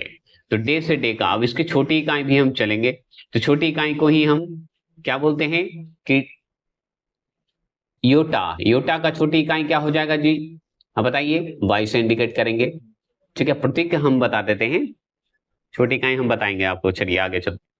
फिर उसी तरह जेट्टा, डेसी, सेंटी, मिट, ये सब संकेतक है, संकेत है, याद रखिएगा, संकेत के रूप में बताएंगे। जैसे योटा का संकेत क्या होगा, जेट्टा, जिसे जेट्टा बोलेंगे। जेट्टा यहाँ पे लिख दिया है, तो यहाँ पे डे, यहाँ पे क्या है, एट्टा डे, डे, डे मतलब यहाँ पे डेसी था, ये गलत लिख दिया है। इसमें थोड़ा सा क्या कर दिया ना कि ये वाला लाइन जो है गलत दे दिया, योटा का कर दिया डेसी यहाँ, जेट्टा का कर दिया सेंटी यहाँ, ठीक है, एक्सा का कर दिया मिली यहाँ, और पिट्टा का कर दिया माइक्रो यहाँ, ठीक है। ये संकेतक है, याद रखिएगा। टेड्डा का मतलब संकेतक रूप जो है नैनो, और गीगा का पिको, है ना, गीगा का पिको यही है, और मेगा का फेमटो, और किलो का एट्टो, हेक्टो का जेप्टो, और डेका का युक्टो, है ना, युक्तो ऐसे बोलते हैं, युक्तो। तो ये है आपका मिलाया हुआ मिलन, ठीक है। तो ये ऐसे थोड़ा सा ऊपर नीचे हो गया था, ये जट्टा गलत दे दिया था यहाँ पे, तो एक लाइन नीचे चला गया, तो ऐसे मिलन जो है इसका सही है। अब इसी हिसाब से आप लगा सकते हैं। मान लीजिए कि यहाँ पे ये वाला लाइन हटा दीजिए, ठीक है, ये वाला हटा दीजिए। अब ये लाइन सही है, ये लाइन आपका सही है, ये लाइन आपका अलग हो गया। अब जैसे कि युक्ता का जो है संकेतक डेसी पढ़ लिए, तो इसका डेसी का मतलब डी से तो कितना घात होगा, 10 पे पावर -1 हो जाएगा, किसका, योटा का। अगर यही जेट्टा का बात करें, जेट्टा का हो जाता है संकेतक सेंटी, और सेंटी को सी से इंडिकेट करेंगे, ठीक है, और सेंटी पे कितने पावर चढ़ाएंगे, 10 पे पावर -2 चढ़ा देंगे, मतलब कि ये हमारे जेट्टा का 10 पे पावर घात के हिसाब से हो गया, घात 2 हो जाएंगे। अब एक्सा का देखिए, आगे एक्सा का देखिए, एक्सा के क्या बोलते हैं, मिली, एक्सा को क्या बोलते हैं, मिली, ये काट दीजिए। एक्सा को मिली बोलते हैं, तो मिली को एम से इंडिकेट करते हैं, इस पे घात कितना लगेगा, 10 के घात के हिसाब से, तो 10 पे पावर -3 घात लगेंगे। इसी में पेट्टा आ जाइए, तो पेट्टा को आएगा माइक्रो, माइक्रो को हम यू टाइप से इंडिकेट करते हैं, छोटा वाला, ठीक है। ऐसे एम आप कर सकते हैं, MIC कर सकते हैं, तो इंडिकेट करते हैं, इस पे कितने घात लगेंगे, तो 10 पे पावर -6 का घात चढ़ेगा, ठीक है। ऊपर की ओर जाएगा तो आपका गुने में होगा, और नीचे जाइएगा तो घात में माइनस डिवाइड में होता है, तो ये हम बताएंगे, बता भी देंगे। टेडा की बात करें तो टेडा का नैनो, नैनो मतलब एन से इंडिकेट करेंगे, इस पे कितना घात लगेगा, तो 10 पे पावर -9 घात लगेंगे। यही गीगा में आ जाए, तो गीगा में पिको को, गीगा का संकेतक पिको, अब पिको का हम इंडिकेट कैसे करेंगे, 10 के घात, तो 10 पे पावर 10 माने 10 पे पावर अगर नोटिस करिएगा तो -12 होंगे। और मेगा का फेमोट, फेमटो बोलिएगा, तो फेमटो जो होता है, मेगा का फेमटो जो होता है, मेगा के क्या होता है, फेमटो, तो एफ से इंडिकेट करेंगे, और इस पे घात जो होता है -15 होंगे, 10 पे घात कितना होंगे, -15। और किलो का होता है एटो, एटो मतलब ए से इंडिकेट करेंगे, इस पे घात कितना होगा, 10 पे पावर -18, ये हो गए, ठीक है। अब सुन लीजिए, अब थोड़ा सा सुन लीजिए, और यहाँ पे है हेक्टो, हेक्टो की बात करेंगे तो जेप्टो हो जाएगा, जेप्टो में जेड मतलब इस पे घात कितना होगा, 10 पे -21। और डेका का हो जाता है येक्टो, येक्टो का मतलब होता है वाई, वाई से इंडिकेट करेंगे, तो 10 पे पावर घात कितने चढ़ेंगे, घात चढ़ेंगे 10 पे पावर 24 -24 घात इसके लगेंगे, घात मतलब पावर, ये पढ़ लिए। अब इसी में थोड़ा सा ये सुनिए कि एक्टो को हम वाई से इंडिकेट करते हैं, जो कि हम देखते हैं, जेटा को जेड से, एक्सा को ई से, पेटा को पी से, टेटा को टी से, गीगा को जी से, मेगा को एम से, किलो से के से, हेक्टा को एस से और डेका को डी ए से। ये समझ गए। अब एक्टो को बदले पावर 24, याद रखिए 10 का घात दीजिएगा तो हटते चल जाएगा, ठीक है। जेटा का 10 पे पावर 21 और पेटा का 10 पे पावर 15 और एक्सा का 10 पे पावर 18, ये सब वही है, याद रखिएगा। टेटा का 10 पे पावर 12 और गीगा का 10 पे पावर 9, इसमें माइनस नहीं आएंगे। मेगा का 6 और 3 आ जाएंगे किलो का, और हेक्टो के स्क्वायर, और लास्ट में डेका का 1 आ जाएगा पावर 10 पे। और इसी में उल्टा कर दीजिए, इसको चला दीजिए यहाँ, ये धीरे धीरे जैसे देखिए यहाँ पे देखिए, याद करने के लिए डेका को कर दीजिए यहाँ पे, ठीक है। यहाँ चलिए माइनस में करते चलिएगा, इसको हटा दीजिए, ये हो गए। अब इसको कर दिए, देखिए सब माइनस में उल्टा कर दिए, नीचे से ऊपर की ओर ले जाइए, देख रहे हैं दिमाग लगाया कैसे, ये तो सूत्र है। ये देखिए है ना 12, देख रहे हैं 12 का माइनस में यहाँ कर दिया है, और इसका सूत्र ऐसे कर दिया, घुमा दिया। 15 का देखिए कहाँ जा रहा है, यहाँ -15। 18 का देखिए यहाँ पर गया, एक्टो हो गया है ना, और हम 18 को क्या पढ़े थे, एक्सा। और ये जेटा का देखिए 21 है, 21 को नीचे कर दीजिए, ये -21 हो जाएगा, और इसको यहाँ ले जाइए, एक्टो के यहाँ ला जाइए, तो 24। मतलब कि आपका जो युक्तों का है तो ऊपर से 1 हो जाएगा, और इधर से प्रतीक की बात करेंगे तो इधर से हो जाएगा, मतलब ऊपर से नीचे, बड़े से छोटे की ओर जाएगा, और 10 का घात लग जाएगा तो छोटे से नीचे की ओर ले जाएगा माइनस में। यही है, ये चीज को दिमाग में खाली रखिए, और कुछ नहीं करना आपको, कुछ याद नहीं करिएगा, कुछ करने की आवश्यकता नहीं है। आप सुन लिए काफी है, आप देख लिए काफी है, आप एग्जाम देने चाहिएगा, क्वेश्चन जैसे ही आपको दिखेगा तो आपको याद आ जाएगा, आप टिक लगा के चलाइएगा, इतना भरोसा आप कर सकते हैं। हम चलते हैं भौतिक राशि की विमीय सूत्र की बात करते हैं, उसके बाद किसी चीज को हम समझेंगे। तो देखिए भौतिक राशि के विमीय सूत्र जो है बहुत इंपॉर्टेंट है। विमीय सूत्र को सबसे पहले हम क्या कहते हैं, बिल्डिंग ब्लॉक्स कहते हैं। तो आगे हम पढ़ते हैं, उसके बाद हम आगे बढ़ते हैं, है ना। तो देखिए भौतिक राशि की विमीय सूत्र की बात करें, जिसे हम बिल्डिंग ब्लॉक्स बोलेंगे। बिल्डिंग ब्लॉक्स मतलब होता है सीक्रेट कोड, मतलब ब्रैकेट में घेरना, विमीय सूत्र को ही किया जाता है। तो सुनिए, किसी भौतिक राशि के मात्रा या मात्रक की मूल मात्रकों के पद में जो है व्यक्त करने के लिए मूल मात्रकों, जो वास्तविक मात्रक होते हैं, पर जो घात लगाई जाती है या घात रखी जाती है, वे उस भौतिक राशि का विमीय सूत्र कहलाता है या विमीय कहलाता है। याद रखिएगा, डायमेंशन ऑफ फिजिकल क्वांटिटी कहलाएगा। आगे चलेंगे, भौतिक राशि या भौतिक राशियों के दोनों और वर्ग राशि जो स्क्वायर ब्रैकेट होते हैं में लिखकर भौतिक राशि का विमीय ज्ञात हम करते हैं, विमीय सूत्र ज्ञात करते हैं। और सुनिए, राशियों की बात करेंगे तो लंबाई, द्रव्यमान, ऊष्मा, समय, धारा, ताप, विद्युत धारा, ज्योति तीव्रता तथा पदार्थ की मात्रा, मूल राशि, स्वतंत्र राशि, ये सब स्वतंत्र राशि के रूप में हैं, जिसमें क्रमशः एल, एम, टी, के, ए, सी, डी, मोल, ये सब आपके हैं। अब बात करते हैं कि एल, एम, टी, के, ए, सी, मतलब सी, डी, मोल, ये सब हैं क्या, है ना। तो चलिए हम बताते हैं, थोड़ी सी पहचान हम अपने तरीके से देते हैं कि आपको याद हो जाए। तो देखिए बात यहाँ ये है कि अगर देखा जाए तो हम जिसे ब्रैकेट में रखें, भौतिक राशि का मेन रूप होता है कि विमीय सूत्र जब हम पढ़ रहे हैं तो आगे तो ये पहचान कीजिए कि एम मतलब होता है मास, मास मतलब होता है वजन या भारीपन, जैसे किलो से इंडिकेट करते हैं। तो एम को हम क्यों लिखे हैं पता है, क्योंकि इससे हम वजन और भारीपन के हिसाब से उसको रखेंगे। दूसरी एल का मतलब क्या होता है कि एल का सबसे ज्यादा इस्तेमाल होता है एल, तो एल का मतलब होता है लेंथ, ठीक है, एल का मतलब होता है लेंथ, तो इसमें एल आप तो समझ गए। दूसरी चीज आप टी सुने होंगे, टी मतलब होता है समय। अब समय है तो समय को टी से समय को इंडिकेट करेंगे, जैसे सेकंड ले लीजिए। आप देखिए जब भी हम किसी चीज का विमीय सूत्र लिखेंगे ना, तो हम ब्रैकेट वाले जो सेंस में देख रहे हैं ब्रैकेट, ये ब्रैकेट में बंद कर देते हैं। क्लियर हो गया, तो ब्रैकेट में हम इसे बंद कर देंगे। तो इसमें प्रमुख भौतिक राशि तथा उनके विमीय सूत्र जब हम पढ़ने जा रहे हैं, तो इसमें समझने के लिए क्या है कि आप सोचिए कि मान लीजिए मान लीजिए समझने के लिए हम इसमें क्षेत्रफल को एक एग्जांपल लेते हैं। मान लीजिए हम दाब और चाल को छोड़ दीजिए, तो इसमें दाब और चाल को छोड़ दीजिए, इसमें क्षेत्रफल को आगे सबसे पहले लीजिए, क्षेत्रफल से समझाते हैं। तो मान लीजिए क्षेत्रफल मतलब एरिया का हम उदाहरण लेते हैं। तो क्षेत्रफल का सूत्र क्या होता है? लंबाई गुने चौड़ाई। अब मान लीजिए कोई किसी रूम का हम कमरा का अगर निकालना चाहते हैं एरिया, तो कैसे निकालेंगे? तो क्षेत्रफल का एरिया निकालने के लिए लंबाई गुने चौड़ाई का इस्तेमाल करेंगे।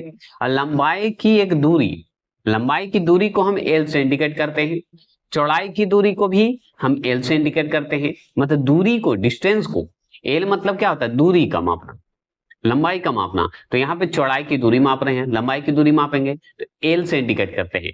तो एल गुने एल हुआ, तो एल गुने एल हुआ मतलब कि एल स्क्वायर हो जाएंगे, एल पे पावर स्क्वायर हो जाएगा।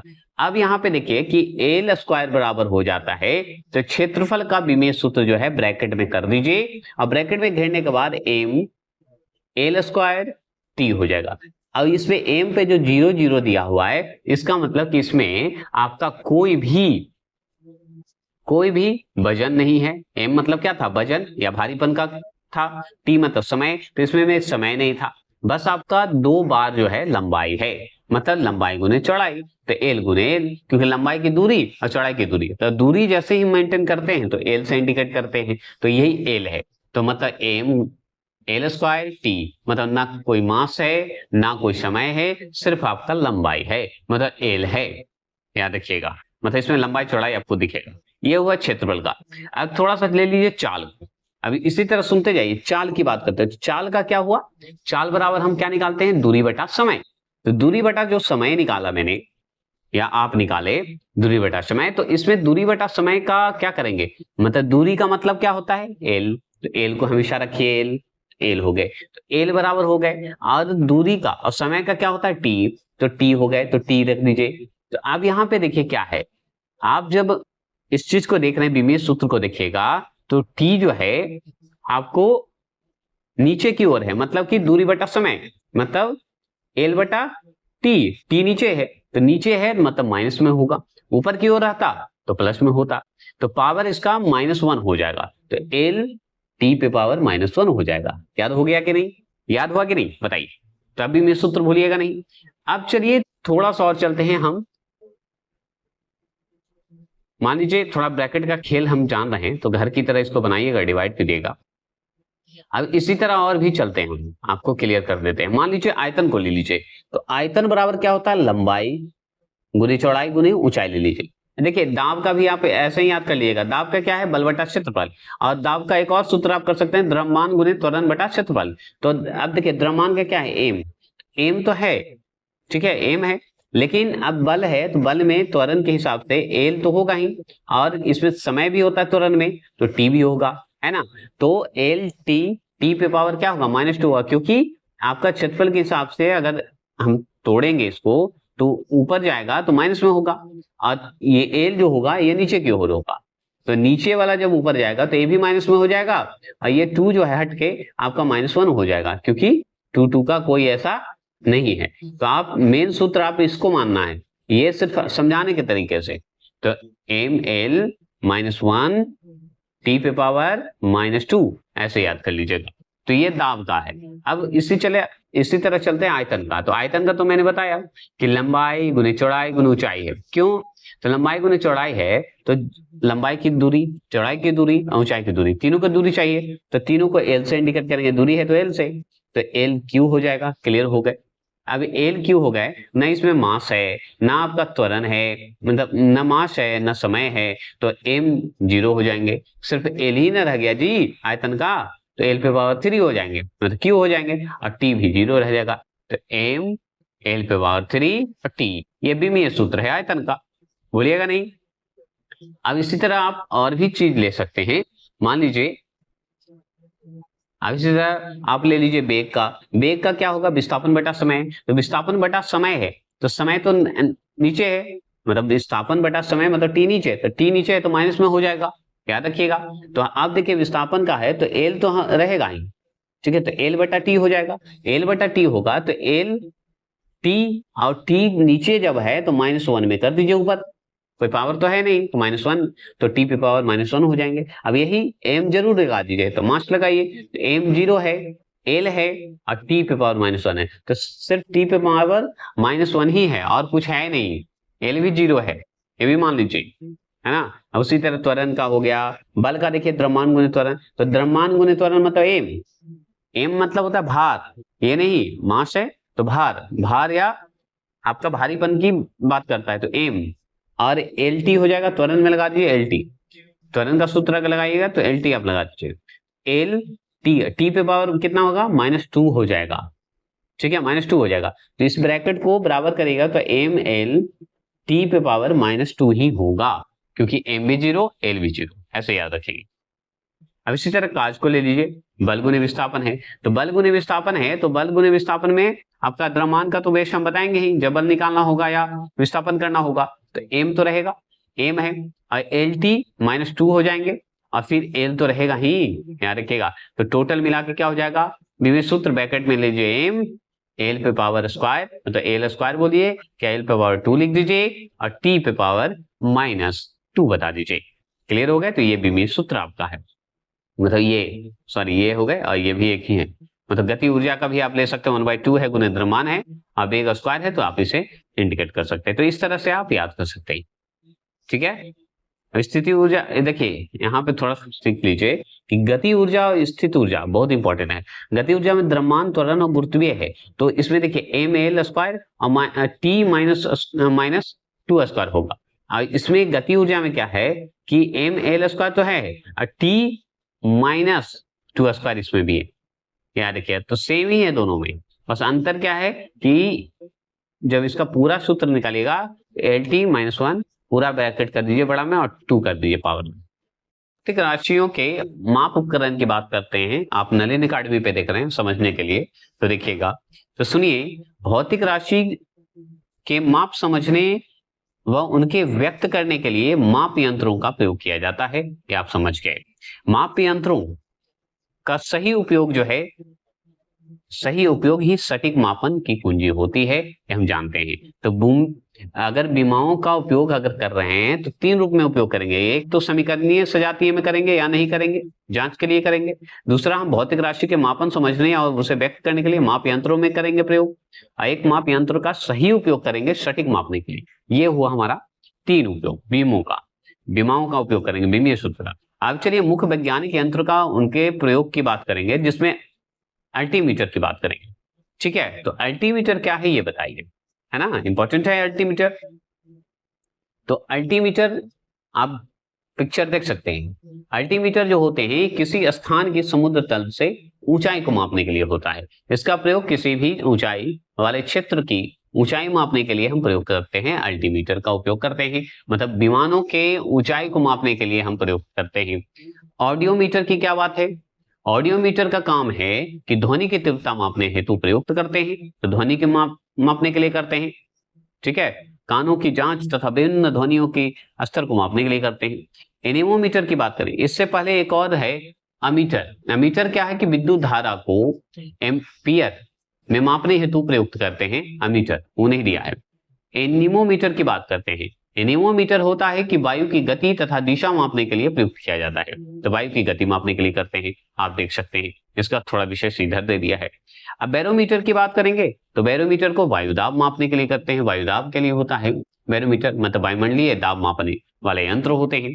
अब देखिए बाइनोकुलर की बात करते हैं, बाइनोकुलर जो होता है वो देखते हैं हम लोग, दूरबीन कहिए, तो बाइनोकुलर जो होता है वो वस्तुओं को आवर्धित कर दिखाने वाला यंत्र होता है, मतलब दूर की वस्तु नहीं दिख रहा तो थोड़ा जूमेट करके देख लीजिए, याद रखिएगा, ठीक है, ये बाइनोकुलर है, ठीक है, क्लियर हो गया, ठीक, स्पष्ट रूप से। अब वर्टिकल कैलिपर, वर्टियर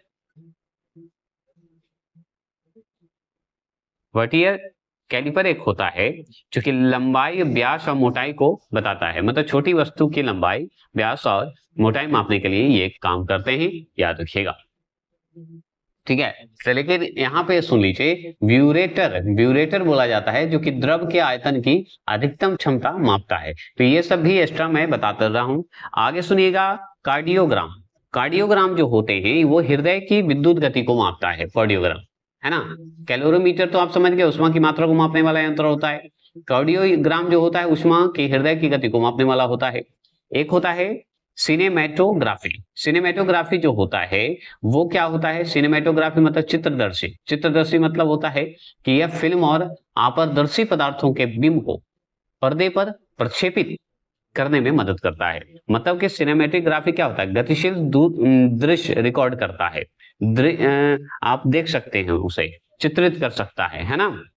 अब डायनमो का नाम सुने होंगे, तो डायनमो जो होता है वो यांत्रिक कार्य करता है या शक्ति का काम करता है। यह शक्ति अथवा कार्य मापने के लिए डायनमो का इस्तेमाल करते हैं। क्या लगता है आपको, डायनमो का इस्तेमाल इसलिए करते हैं? डायनमोमीटर का इस्तेमाल क्यों करते हैं, डायनमो का इस्तेमाल क्यों करेंगे? डायनमोमीटर अलग है, डायनमो का बताइए। तो यांत्रिक ऊर्जा को विद्युत ऊर्जा में बदलने वाला यंत्र होता है, इसलिए हम उसको कहते हैं डायनमो। और डायोटमीटर, डायोटमीटर क्या होता है? डायलेटोमीटर बोलते हैं, डायलेटमीटर कर दिया है, डायलेटोमीटर। ठीक है, डायलेटोमीटर बोलिएगा।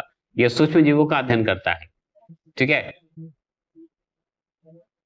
डायनामोमीटर, डायनामोमीटर होता है इंजन द्वारा उत्पन्न की गई शक्ति मापने वाला यंत्र होता है। ठीक है, मतलब बल ज्ञात करने के लिए मशीन मापने या खींचने वाला जो बल होता है उसका उपयोग किया जाता है, फोर्स के लिए किया जाता है। इलेक्ट्रोमीटर क्या होता है? इलेक्ट्रोमीटर बताइएगा तो ये विभवांतर मापने वाला यंत्र होता है, मतलब विद्युत आवेश से संबंधित है, विद्युत आवेश की मात्रा को ज्ञात करेगा। इलेक्ट्रोस्कोप क्या होता है बताइए, तो विद्युत आवेश की उपस्थिति को मापता है। क्या बताते हैं? इलेक्ट्रोस्कोप विद्युत आवेश की उपस्थिति को मापता है। इंडोस्कोप का नाम बता सकते हैं? इंडोस्कोप क्या है? आंतरिक अंगों का निरीक्षण करता है, ये भी हम पढ़े, तो ये सब सुनते जाइए। इलेक्ट्रोएन्सेफेलोग्राम, इलेक्ट्रोएन्सेफेलोग्राम की बात करेंगे तो यह जो होता है मस्तिष्क में विद्युत गतिविधि का मूल्यांकन करने के लिए प्रयोग किया जाता है और करने वाला परीक्षण होता है, मतलब कि मस्तिष्क की विद्युत गति से संबंधित होता है। गैल्वेनोमीटर जो होता है विद्युत धारा से संबंधित होता है। हाइड्रोमीटर जो होता है द्रव का घनत्व से संबंधित है, डेंसिटी से संबंधित है ना। हाइड्रो मतलब पानी, पानी से संबंधित है ऐसे बोल सकते हैं। और हाइग्रोमीटर क्या होता है बताइए?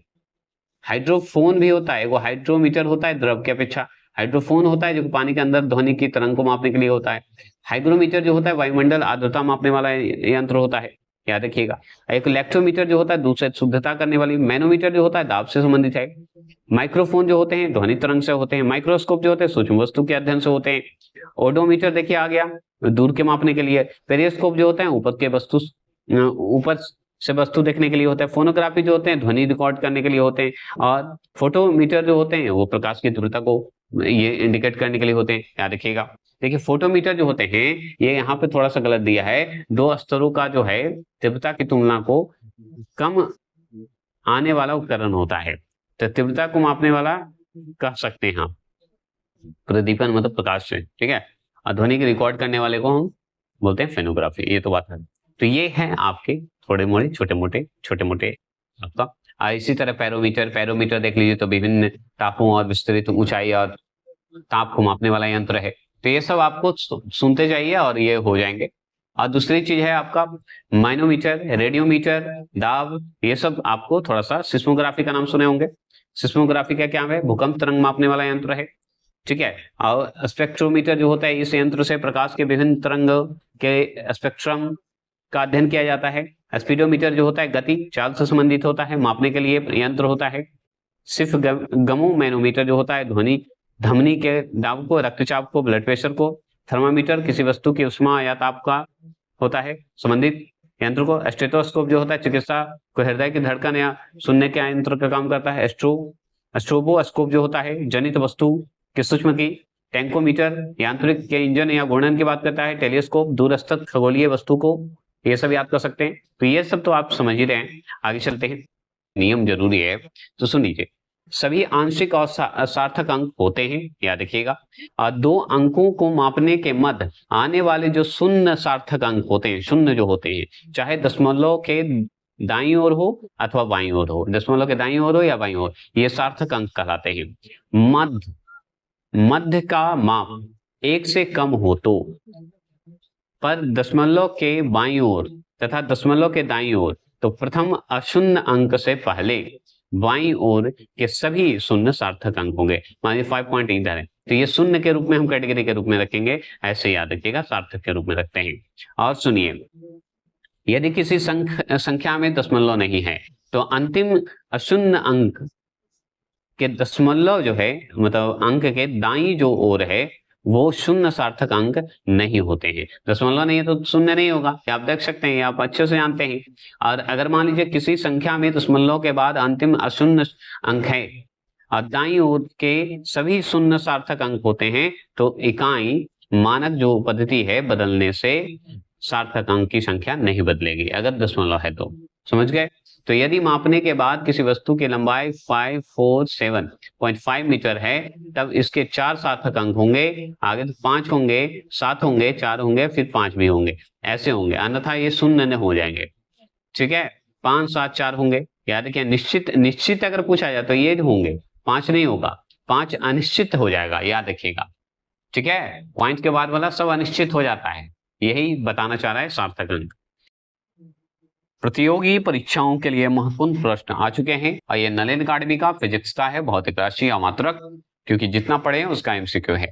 तो देखिए यहाँ पे 6.1 सवाल देखिए, निम्नलिखित में कौन ऊर्जा का मात्रक नहीं है? कौन ऊर्जा का मात्रक नहीं है? निम्नलिखित में कौन ऊर्जा का मात्रक नहीं है? तो हम बताएंगे किलोमीटर सेकंड स्क्वायर नहीं है, डी आंसर नहीं होगा। ये सब पढ़ा चुका हूं। चलिए दूसरे प्रश्न की बात करेंगे। दूसरा प्रश्न है, निम्नलिखित में से किस मात्रक का उपयोग जो है ध्वनि की तीव्रता को मापने के लिए किया जाता है? तो निम्नलिखित में से किस मात्रक का उपयोग जो है ध्वनि की तीव्रता को मापने के लिए किया जाता है, बता दीजिए। तो ध्वनि की जो है मापने के लिए, ध्वनि की तीव्रता को मापने के लिए डेसिबल का इस्तेमाल करते हैं, ये आप भी जानते हैं और हम भी जानते हैं, है ना। चलिए तीसरे प्रश्न की बात करेंगे। तीसरा प्रश्न है, भारत में उपयोग किए जाने वाला वायुदाब मापने की समान मात्रक निम्नलिखित में से कौन सा है? बताइएगा। भारत में उपयोग किए जाने वाले वायुदाब मापने की समान मात्रक निम्नलिखित में से कौन सा है, बता दीजिए। तो हम बताएंगे ऑप्शन नंबर बी, मिलीबार है ना। मिलीबार को बताते हैं, ऑप्शन नंबर बी बताएंगे। चलिएगा आगे चलेंगे। सही कथन की पहचान करना है आपको, बताना है न्यूटन बल का मात्रक है क्या? न्यूटन बल का मात्रक है, न्यूटन शक्ति का मात्रक है, या जूल बल का मात्रक है, या जूल शक्ति का मात्रक है, क्या होगा? जिसमें सही पहचान करना है तो न्यूटन बल का मात्रक है, ये आप जानते हैं, ये सही है। आपको क्या लगता है बताइएगा। चलिए पांचवें प्रश्न की बात करेंगे। पांचवा प्रश्न है, निम्नलिखित में से कौन सा माप का मात्रक ब्रह्मांड के विस्तार की दर को वर्णित करता है? ब्रह्मांड के विस्तार को मापता है, बताइए। निम्नलिखित में से कौन सा सही सम्मिलित है? ये हम जानते हैं, लेकिन अभी ये क्वेश्चन नहीं पढ़ेंगे, आगे बताएंगे कि माप ब्रह्मांड का विस्तार की दर को मापता है, वर्णन करता है, तो वो होता है आपका हैबल नियतांक होता है। ठीक है, इसके अनुसार। तो आप जानिए, आगे चलते हैं। 6 प्रश्न यहां से देख लीजिए। 6 प्रश्न क्या है सुनिए। 6 है, निम्नलिखित विकल्पों में से कौन सा सही सम्मिलित है? सही सम्मिलित है, हाँ सही सम्मिलित है, बताइए। तो इसमें से 6 प्रश्न जो है ऑप्शन नंबर सी होंगे। दाब के मात्रक, पास्कल, बार और टॉर, ये जो हैं आपके सही हैं, याद रखिएगा। तो दाब के मात्रक, पास्कल, बार और टॉर, ये सही हैं, सम्मिलित हैं।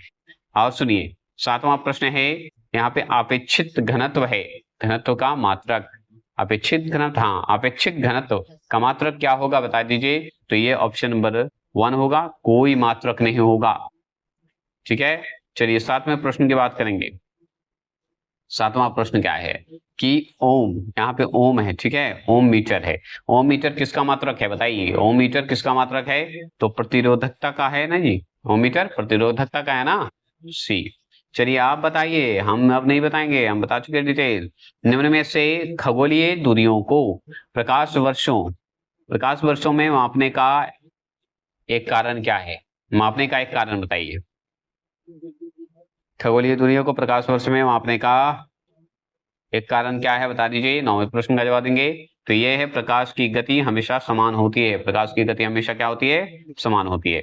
10वां प्रश्न है, निम्न में से कौन सी दूरी का मात्रक नहीं है? दूरी का मात्रक नहीं है तो हम बताएंगे ये क्या बोलते हैं, नीचे जिफी तो है ही नहीं। प्रकाश वर्ष है, पास्कल है, पार्सेक है, फुरलॉन्ग भी है, याद रखिएगा। लॉग बोलते हैं, लॉन्ग दे दिया है। चलिए आगे चलेंगे, 11वें प्रश्न की बात करते हैं। टोटल 33 प्रश्न है। 11वां प्रश्न है, निम्नलिखित में से कौन सा स्तंभ ए स्तंभ बी के साथ सही मिलान है? बताइए कौन सा मिलान है जो कि आपको मिलाना है, आप देख सकते हैं। 11वें प्रश्न का जवाब दीजिए।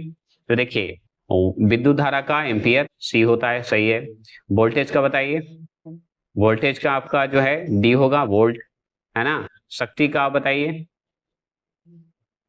ये फेरड है, शक्ति है ना, शक्ति नहीं है ये धारिता है, शक्ति यहाँ पे दे दिया धारिता। तो धारिता का फेरड है। चुंबकीय क्षेत्र है ना, चुंबकीय क्षेत्र का टेस्ला, यही है, मतलब 1 सही है आपका। चलिए 12वां प्रश्न बताइए। 12वां प्रश्न है, निम्नलिखित में से सूची 1 सूची 2 को सम्मिलित कीजिए। 12वां प्रश्न, तो देखिए भार का क्या होगा बताइए। तो देखिए इसमें जो है भार का न्यूटन, सही है क्या। आयतन का घन मीटर, तापमान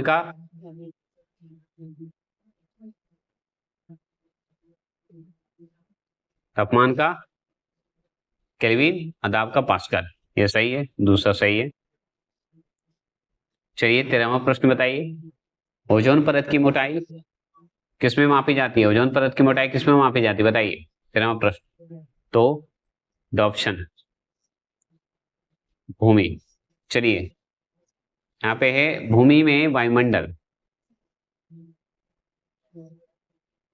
भूमि के इसमें इसी में 13वें प्रश्न में है, भूमि से वायुमंडल के शीर्ष तक, भूमंडल के जो भूमि में वायुमंडल के शीर्ष तक वायु के स्तंभ में ओजोन की मोटाई किसके पदों, यहाँ पे पदों का इस्तेमाल किया गया है, पदों में मापी जाती है, बता दीजिए। तो ये है द ऑप्शन इकाई में। 14 प्रश्न मात्रकों और प्रतीकों से जो संबंधित सूत्र हो सकते हैं वो कोशिश करेंगे।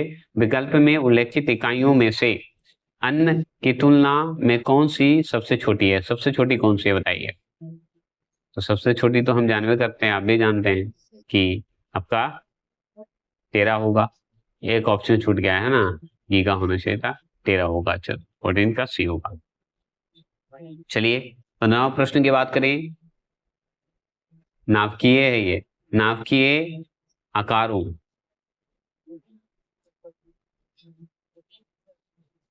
ठीक है को किस मापक में व्यक्त किया जाता है? नाभिकीय आकारों को किस मापक में व्यक्त करते हैं बताइए, बताएंगे फटाफट। तो फर्मी में, एफ एम में। चल 1 नैनोमीटर, 1 नैनोमीटर होता है, जस्ट पढ़े हम लोग, 10⁻⁻⁹ मीटर होते हैं। 17वां प्रश्न है, यदि किसी भौतिक राशि का मापक एम्पियर मीटर प्रति वर्ग सेकंड है तो इसका बीमा होगा, क्या होगा बीमा? बीमा सूत्र मतलब 17वां का, तो ये B L L A L T T समय होगा, तो -2 पावर चढ़ा देंगे, याद रखिएगा।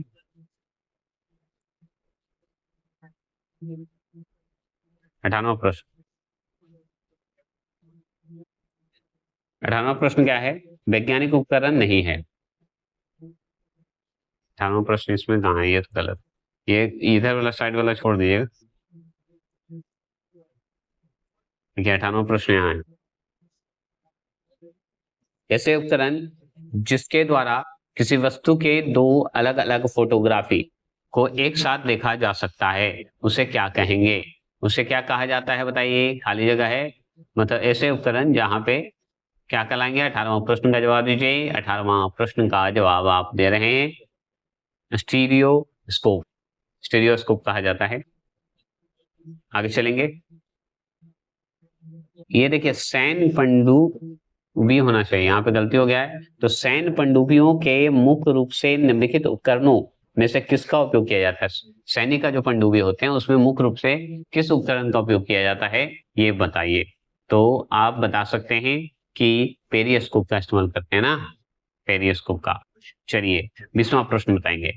भूकंप की तीव्रता को किसके द्वारा मापा जाता है? तो हम रिएक्टर स्केल से मापते हैं, है ना, रिएक्टर स्केल से मापते हैं भूकंप की तीव्रता।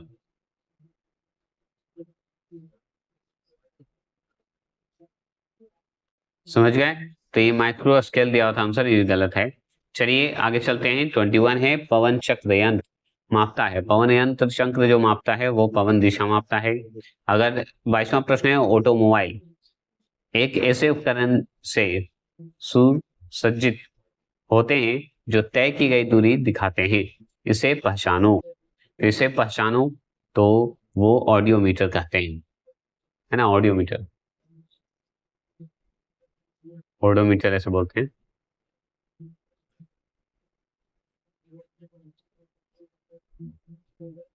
तेईसवां प्रश्न, परिपथ में धारा के प्रवाह की दिशा दिखाने के लिए किस उपकरण का उपयोग किया जाता है? किस उपकरण का उपयोग करते हैं? तो हम गैलेनोमीटर का इस्तेमाल करते हैं। तो गैल्वेनोमीटर है, गैलेनोमीटर कर दिया, गैल्वेनोमीटर। चलिए 24 सवाल कि निम्नलिखित में से कौन सा उपकरण अपेक्षाकृत उच्च तापमान जैसी जो है, उच्च तापमान जैसी क्या दिखाया है, ये देखना पड़ेगा। क्वेश्चन देख लेता हूं, बता देता हूं। निम्नलिखित में से कौन सा उपकरण जो है अपेक्षाकृत उच्च तापमान जैसी, भट्टियां हैं ये, भट्टियों में पाई जाती है, जो मापने के लिए किया जाता है, मापने के लिए उपयोग किया जाता है, बताइए 24 का। तो ये पायरोमीटर बोलेंगे, ये पायरोमीटर बोला जाता है।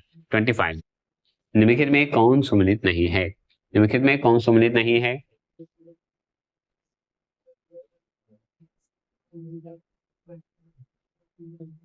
चलिए बताइए।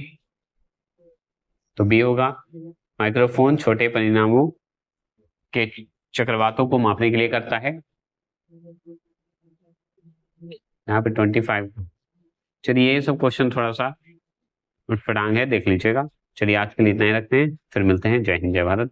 और नेक्स्ट आ रहे हैं बहुत बढ़िया से, और भी लाएंगे फिजिक्स का आंसर पे, इस पर नहीं ध्यान दीजिएगा, मैं इसका आंसर बाद में दे दूंगा, ठीक है, याद रखिएगा। चलिए मिलते हैं फिर, जय हिंद जय भारत।